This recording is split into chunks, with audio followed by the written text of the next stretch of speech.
नमस्कार दोस्तों, एक बार फिर से हाजिर हूँ आप सबके बीच एक नई अपडेट के साथ। अभी 2 अगस्त 2022 को सचिव उत्तर प्रदेश बेसिक शिक्षा परिषद द्वारा एक पत्र जारी किया गया, जो कि शैक्षिक सत्र 2022-23 में किए जाने वाले अंतःजनपदी तथा समायोजन, जी हाँ, अंतःजनपदी तबादले तथा समायोजन के संदर्भ में था। अब एक पत्र और जारी हुआ है अभी जल्दी में, जिसे देख करके लग रहा है कि शैक्षिक सत्र 2022-23 में ये दोनों ही तबादले अंतःजनपदी अर्थात म्यूचुअल ट्रांसफ़र तथा समायोजन का होना दिखाई दे रहा है। अब मैं ऐसा क्यों कह रहा हूँ ये भी मैं बताऊंगा आपको। अब चूंकि जो 2/8/2022 को पत्र जारी किया गया था, उसमें सचिव साहब ने स्पष्ट निर्देश दिए थे कि ऐसे शिक्षक जो कि विवाहित हैं तथा उनकी पत्नी या पति दोनों ही में से कोई भी एक मतलब की सेवा में है, शैक्षिक सेवा में है, तो उनकी विवाह तिथि माह वर्ष को EHRMS कोड को जो है मानव क्षमता पोर्टल पर अवश्य अंकित करवा दिया जाए। इस पर बहुत ही जोर दिया गया था बीच में। अभी उसका मेन उद्देश्य भी यही था कि जब तबादले होते हैं तब हमारे विभाग द्वारा ऐसे शिक्षक दंपत्ति को वरीयता दी जाती है और वरीयता रूप में मेरिट बनती है, जिसमें उनके जो पति पत्नी होते हैं अगर शिक्षक सेवा में होते हैं तो उनको कुछ अंक दिए जाते हैं।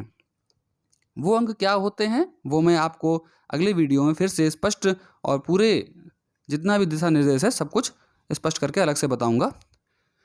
ये तो रही बात पोर्टल पे विवाह तिथि माह वर्ष वगैरह को अंकन करवाने के लिए जोर दिया गया था।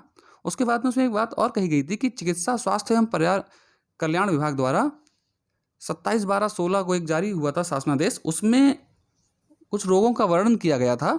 अगर कोई शिक्षक उन रोग से ग्रसित है तो उसको भी मानव संपदा पोर्टल पर अंकन करवा ले। अच्छा, अब ऐसे कोई रोग थे भी तो वो कौन से रोग थे इनका भी जानना जरूरी है, उसके लिए मैं बताऊंगा आपको।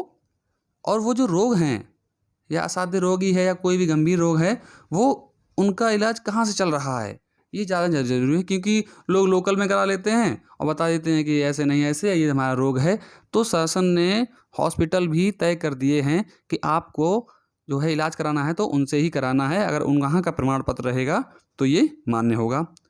वो हॉस्पिटल हैं SPGI लखनऊ और SPGI सैफई, उसके बाद KGMC Agra, king George medical college, फिर राजकीय चिकित्सा विश्वविद्यालय या संस्थान या कोई भी हो सकता है, और PGHS ये निजी हॉस्पिटल में आता है, लेकिन इसकी जो मान्यता है वो राष्ट्रीय प्रत्यायन बोर्ड से है।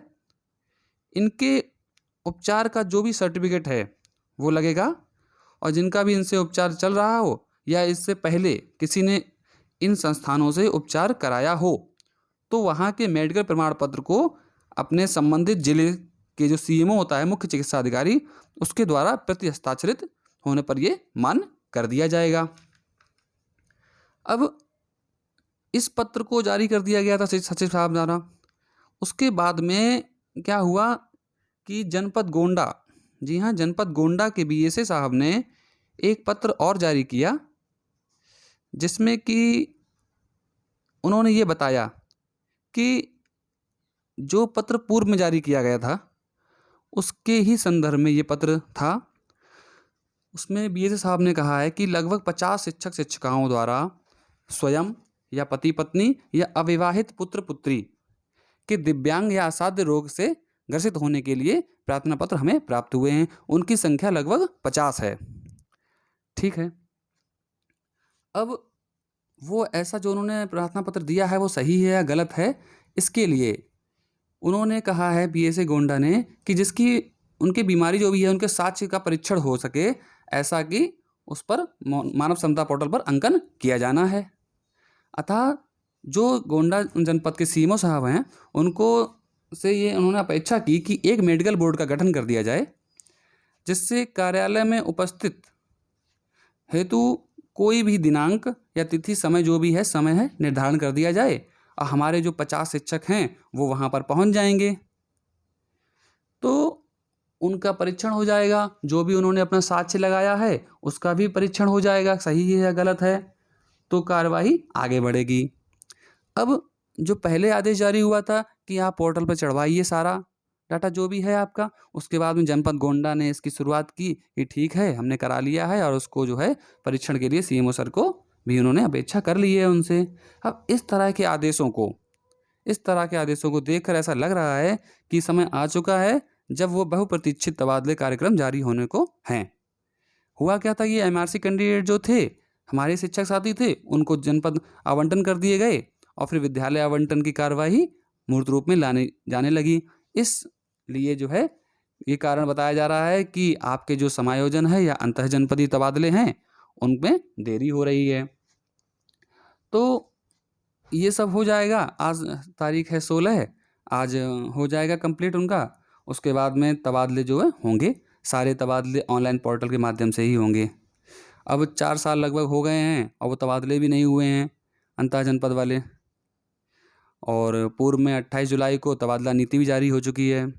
जी हाँ, तबादला नीति जारी हो गई है। उसके लिए मैं जल्द ही एक अलग से वीडियो बनाऊंगा, उसमें सारे स्पष्ट दिशा निर्देश जो भी हैं वो मैं आपको बताऊंगा।